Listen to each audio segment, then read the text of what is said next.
Avant de commencer ce tuto, n'hésitez pas à vous abonner, à liker et à commenter, mais aussi à activer la cloche pour recevoir une notification dès la sortie des prochaines vidéos. N'oubliez pas que la chaîne a besoin de vous, alors n'hésitez pas, si vous le pouvez, à nous soutenir en cliquant sur le lien donation dans la description de cette vidéo. Merci à toutes et tous par avance. Bonjour à toutes et tous, dans cette nouvelle vidéo dédiée au raccourci clavier dans Logic, je voudrais vous montrer comment ouvrir rapidement la fonction d'autodétection du tempo. Alors, lorsqu'on travaille avec de la matière audio, et plus particulièrement avec des boucles, ce qui est le cas de beaucoup d'entre nous d'ailleurs, il est parfois nécessaire de pouvoir analyser le tempo afin de pouvoir les caler parfaitement à notre projet. Alors pour y parvenir, la manipulation est vraiment très simple. Il vous suffit tout simplement de sélectionner votre région et d'utiliser le raccourci Option, Commande T.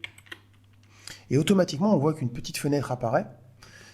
On voit que l'analyse du fichier a permis de détecter tout d'abord avec une grande précision le tempo de la boucle qu'on a importé, enfin que j'ai importé précédemment. Et ici, on voit pas mal d'options avancées qui vous permettront d'avoir des données supplémentaires. Alors ici, le but du jeu n'étant pas de faire un détail précis de ce qu'il y a dans cette fenêtre.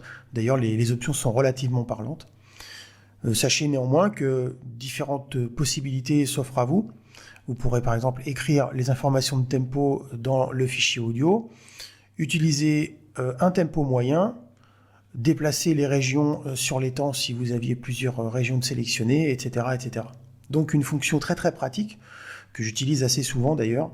Je trouve que c'est beaucoup plus pratique que d'utiliser le petit plugin intégré dans Logic, qui nous permet aussi de faire de la détection de tempo, mais ici c'est beaucoup plus pratique, beaucoup plus efficace. Il suffit d'un petit raccourci et hop, on a toutes les infos dont on a besoin. Voilà pour cette nouvelle vidéo, j'espère qu'elle vous aura plu, et je vous dis à très bientôt pour un nouveau tuto.